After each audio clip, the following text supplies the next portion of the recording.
At this point, I'm fairly confident in saying that this will be the end of my run in collecting toys from Kaizoku Sentai Gokaiger.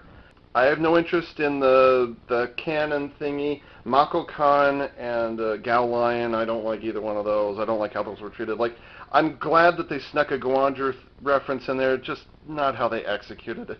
Gal Lion, why the hell did they have to reference frickin' Gao Kentaurus?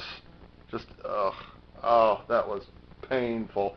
And then on top of that, they tried to, like, preclude this by saying that Gao Lion transforms not only into Gao Gokai-Oh, but it also transforms into Shinken Gokai-Oh. So that's twice I've been disappointed by Bandai Plex and Toei and how they handle everything after the DX Shinken-Oh in terms of mecha designs. So yeah, I'm not going to get Gao Lion. Mako-kan, the canon. I usually don't get the role-play canons anyway, so that, that's not a big deal. What else? Yeah, I got wrapped up in the whole Ranger Keys thing. I got wrapped up in this at the same time as everybody else. But yeah, I would like to have a couple more. By the way, Hurricane Red here has a decal that you apply. So, yeah, I'm kind of done with the Ranger Keys. Like, yeah, I'd like to get a couple of the other teams, but I'm not hot and bothered about it anymore. At the time I was, but I wasn't hugely disappointed when it was over. Yeah, I wish I had a little more variety than a bunch of reds and a blue and a yellow and a green. This one back here. But I can kind of live with what I've got here. By the way, this has absolutely nothing to do with anything. This container, this very dusty container right here, I got this at an ice cream shop in Germany in 2007. I don't know why I brought this home with me, but I wasn't quite sure what to do with it. But I figured out what to do with it, so yay. I found a good use for it. May it last long into my 70s and 80s. In terms of the mecha designs, this right here is still a beast. Actually, I haven't used it for quite a while now. It's still a beast, and I still think that this, of all the toys to come out of Gokaiger, this one still has widespread appeal. If you look at eBay and Amazon and all the others, this is still pretty darn expensive. And by the way, didn't I call it back in 2011? I said the price on this would rocket as soon as people realized how good it was. Turns out I was right. Yay me for predicting the market, the aftermarket, woohoo. It's still worth it, absolutely. Absolutely get one of those if you can. I was very, very fortunate to get my hands on, what was this? Super Robot Chogokin. I've got, let's see, 1, 2, 3, 4, 5 of these? I think I got 5 Super Robot Chogokin Super Sentai figures. I'm glad I got them while I could, while they were making them. God, I wanted a Galaxy Mega, and I wanted the Geki Toja. Oh, to have an Astro Megazord that size. Oh, that would have been. Oh, it just hurts. It hurts, I tell you. But I am really, really happy I got Magic King. Like, I mean, let's be honest. Of all the Super Robot Chogokins, the only one that I desperately needed was Magic King because reasons. But anyways, getting back on topic with the actual toys. I feel like Mako-kan and Gao Lion, aside from the fact that they don't look that good either by themselves, well, no, that's not true. Mako-kan by itself looks okay.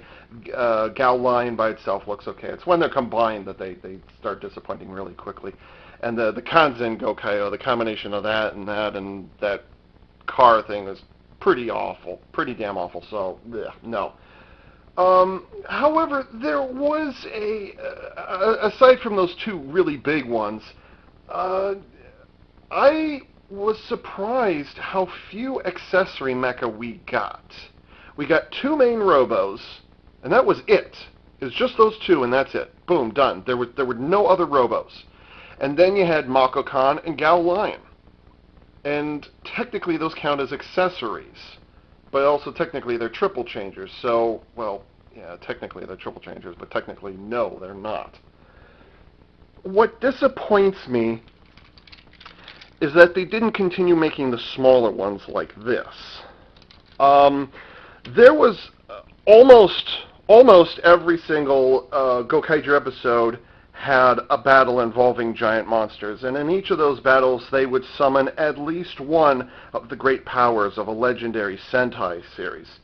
But the problem is you had references to Geki Ranger, you had references to Car Ranger, you had references to Go-Go 5, you had a reference to Gingaman, you had a reference to Live Man. I mean, there were so many occasions where the Gokai-Oh actually transformed into another reference. But unfortunately, we only got 1, 2, 3, 4, 5 accessory mecha that could actually do that. And you know, technically this doesn't count because this isn't an accessory mecha.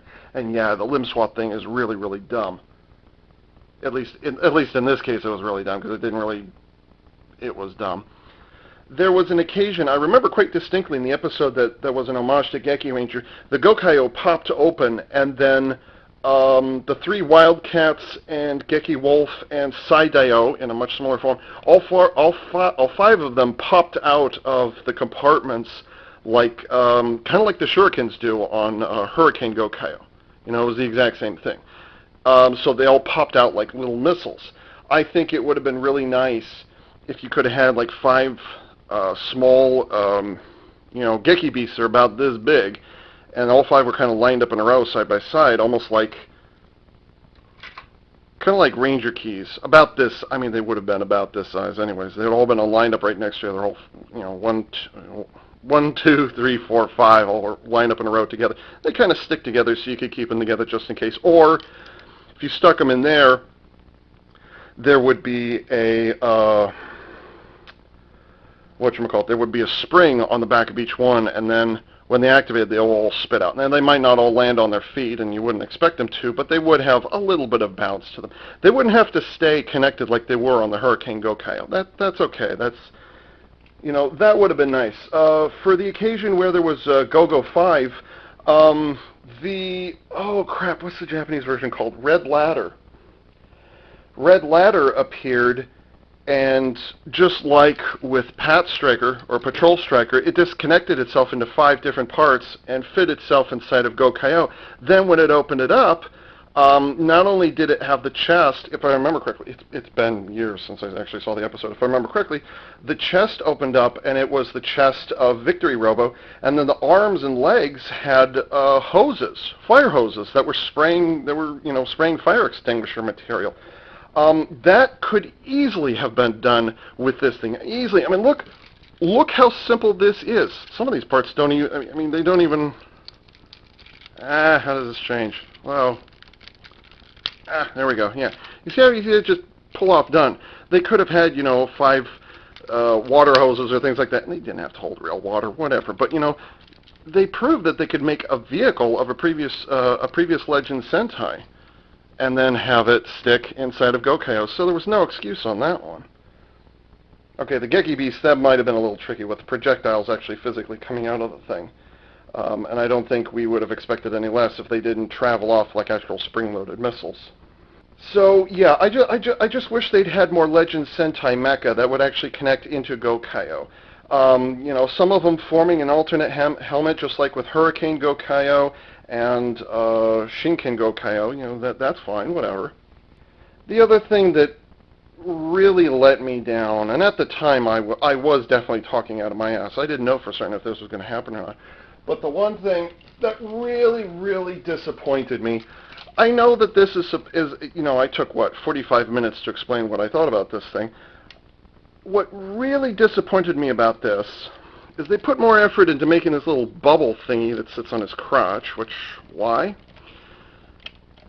They have this huge door right here, and then they have this that can come off, which is exactly the same kind of thing that Gokai-Oh has.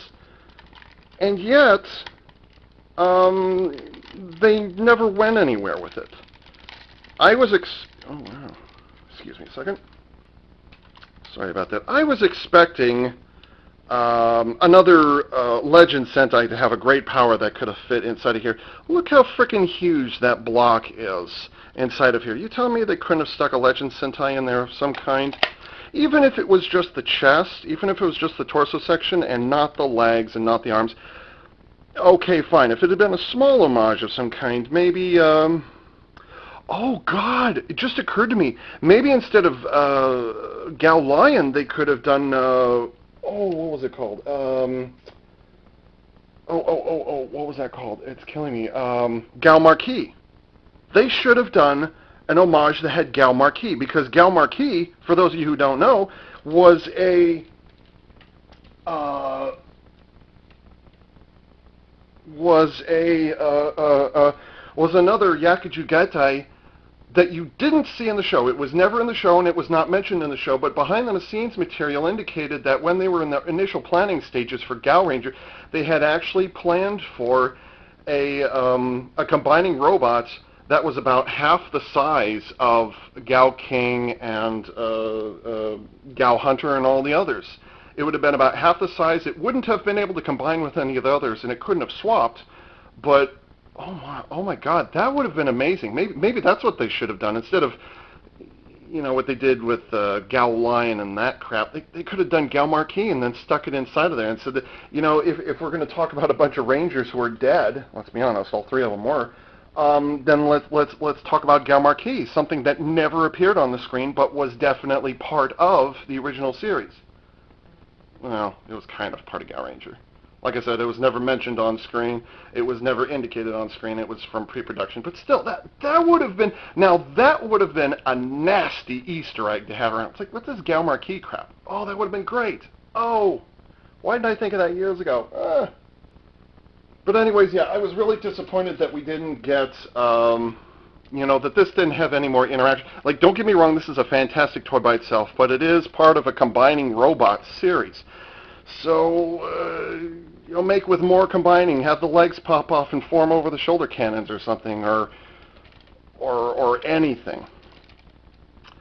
What disappointed me, though, is that, let's see, where is it? These holes here. This is another indication of things that make no sense. Maybe a toy line or a Super Sentai toy line that had other toys that were planned, but they abandoned them before production actually began, but there's pieces left over to indicate there may have been something left over. This is one of those cases, I think. There was this little tab on, and there's one on the other side as well, and yes, they're out of focus, and I did point them out in my original review. But the other thing I didn't understand at the time was why it is they took the effort. I can understand why the main arms come off. What I didn't understand is why it is the Goju Rex's arms were detachable. Why did they come apart? Why didn't they just lever around? And I pointed that out in the original video review as well. Why couldn't you just pull out like this, fold it around there, and then detach it like that? Instead, it disconnects. It's a separate piece. Why? It gave up the opportunity to use these things. I mean, there they are. It's a great connection point. And again, those little pegs down there, and then between here and up here. Oh, I got the hiccups. I'm sorry. So, as much as I fawn and fuss about Gojujin, that was something that, oh wow, that's hard to move. That was something that I was disappointed about, is that they didn't try to take more advantage of this, or at least have, another Legend Sentai come in with their great power and attach to the backpack. Maybe had Mega Winger from Mega Ranger, or the Winged Mega Voyager, have a winged backpack come down and slap on the back, and then give this the ability to fly around. I mean, they did it with Magi Gokai-Oh. It can't fly without Magi Dragon attached. So, they could have done something like that. Oh, I forgot. Drill tanks automatically know how to fly. So yeah, I just think that there were so many opportunities for other great powers from the Legend Sentai to be utilized, and they passed it over for the merging of Gal Lion and Shinken Gokai-Oh. As much as I adore what Shinkenger brought or specifically Shinken-Oh, the DX Shinken-Oh brought to Super Sentai in terms of style and how it transforms. It was a wonderful relief back in 2009, and I really deeply appreciated it. The DX was one of my favorite Super Sentai Robos ever. It's definitely on my top 10 list. And I just feel like they did it a complete disservice by not only not trying to have origami heads that popped out of the what am I doing? Origami heads that would pop out of there and there and there. So it would have been a little pocket animal that you just attach it and it sticks its head out and it just kind of roar, and that's kind of it. They could have done something like that, but no. Instead, they decided to do this huge lion head with all the electronics built into it that had some extra fins on it that made no sense whatsoever for either King or for Shinken-Oh. And then they had fold-down panels and replaceable legs, and it wasn't Shinken-Oh.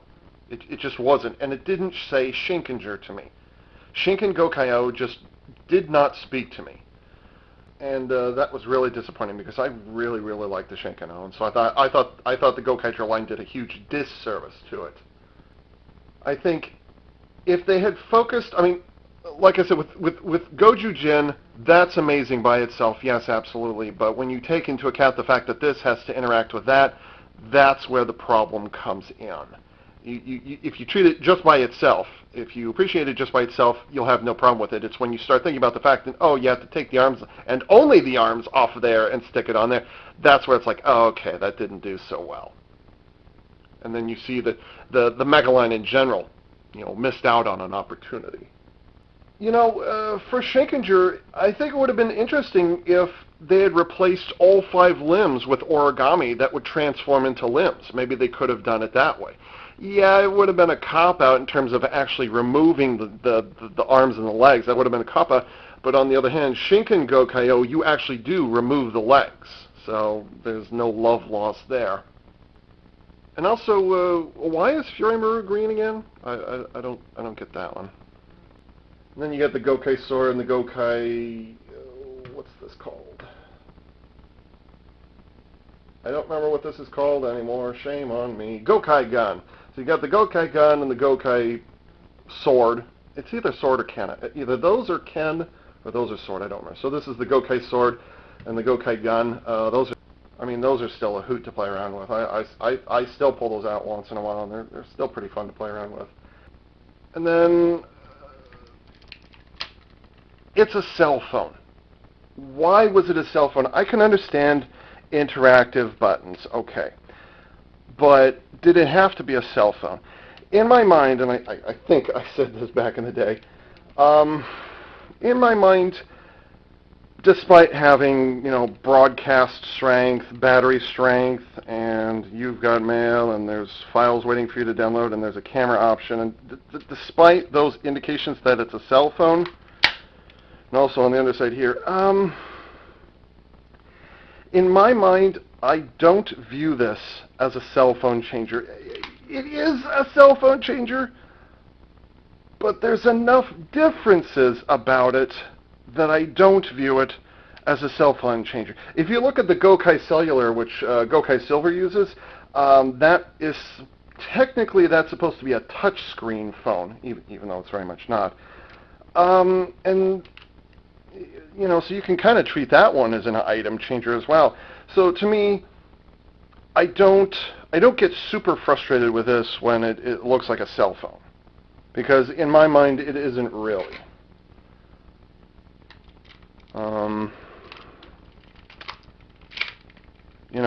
That's not a cell phone changer in my mind. It's not. It's an item changer that just so happens to have keypad for punching in keys. I kind of wish this has been used in kind of a Bokinger kind of way, where they use this to crack lock safes, or safe locks, or whatever it is. I kind of wish they'd done that. But oh well, so it's not a huge thing, I suppose. Ranger keys. Holy crap. An entire series dedicated to previous Sentai series. wow. All these years later, I'm still thoroughly impressed with that. That was that was the crossover to end all crossovers. They officially cannot ever top what Gokaiger did in terms of crossovers and homages to previous Super Sentais. They cannot top that. Their toy line could have been slightly different, whatever. If there was one thing that I could have serious beef about with the entirety of the series, which, by the way, I never finished watching the TV series. I think I went, oh gosh, how far did I go in? It's been long enough, I don't remember how far in I went. I definitely saw Gokai Silver Gold Mode debut, but and I also saw Hurricane Gokai-Oh as a complete episode, but I don't remember if I got as far as Kanzen Gokai-Oh. I don't think I got that far. But in any event, there was one thing that kind of bugged me, and this may also be a cultural issue. I'm not entirely certain. What bugs me is how can I describe this?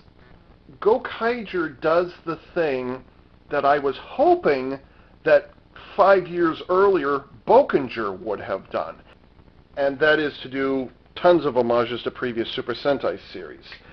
I remember when Bokinger was just about to air, they had these things called Precious that we're going to be chasing down, and the fans started speculating that these were going to be relics of previous Super Sentai series, that in the show itself they wouldn't know that it came from another Super Sentai, but it was kind of like, oh, what is this curious thing? I'm kind of, you know what this is? It's a noisy cricket. So, the Bokager would spend a whole episode looking for a, well, nowadays it's called a Legend Sentai, and that would have been really neat. Instead, it was just a bunch of made-up stuff and whatever. And then, but the thing about Bokinger is that it fit the theme, because it's literally in the title, Adventure Rangers. Jump ahead 5 years to the 35th anniversary series, which is Gokaiger, and they finally do the Legend Sentais and the Great Powers and stuff like that, but the one thing that I didn't understand, or I couldn't comprehend, is why it is that Bandai, Plex, and Toei decided to go with pirates. I know Japan has this weird cultural fetish with pirates, and that's all well and good, and I'm not going to get in the path of that. I could be wrong, but is this supposed to be the Super Sentai equivalent of One Piece? Is that kind of the spark for what created all of this? I don't know. That's me talking out my ass, so I don't know. That's only speculation. Because previous to Gokaiger, every single time there was a pirate in a Super Sentai series, they were always a villain. Always, always, always. I could be wrong. So, and the Gokaiger themselves, the only reason they're hanging around on Earth is to look for treasure. The greatest treasure in the universe. So it makes them selfish. And they're not really heroes, and they're just kind of, it's like they're tolerating being around us. And they're relatively irritated with the customs that they have to put up with. And there was just, to me, pirates don't work as heroes. I also suppose that maybe, instead of just One Piece, maybe it was also a reference to Pirates of the Caribbean, which was just getting into the swing of things when Gokaiger came around. So maybe it's supposed to be that. I mean, hell, look what they did to Magiranger. It was a combination of 3 different American film franchises. The Lord of the Rings, Harry Potter, and Star Wars Episode 3. That's what Magiranger was. Everybody knew it, and everybody loved it as a result. So maybe this is supposed to be Pirates of the Caribbean mixed with One Piece, because actually I know nothing about One Piece. It doesn't matter. So my overriding gripe, my particular red flag, is that it was pirates. There's no real pirate theme. There's anchors on here, and then there's like World War II battleship turrets on there, and that's all well and good and whatever. But they have one pirate ship, and then the other vehicles are just crap, you know, whatever. They're just empty boxes. So yeah, that's also another reason why I stopped collecting it, and why I'm also not going to go for that huge cannon, because I don't get the pirate thing.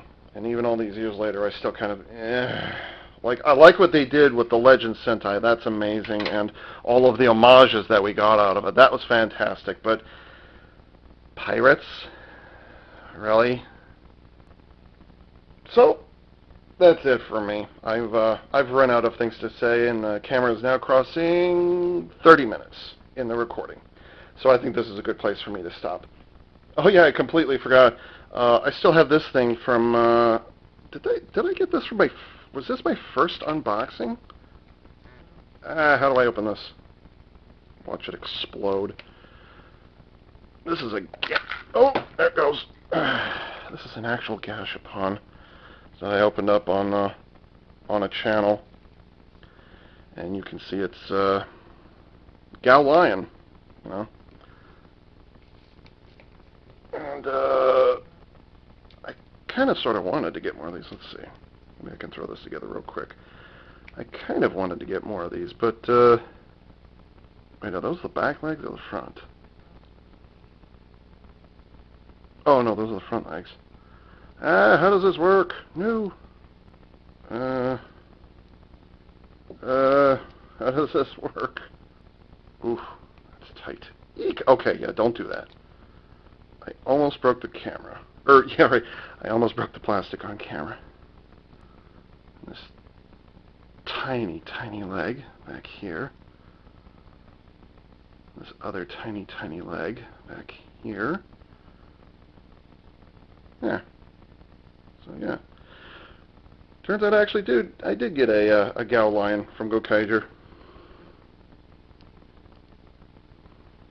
So, yeah, I got that as well. And so, with that, this is AV Unit 4A for CollectionDX.com, signing off.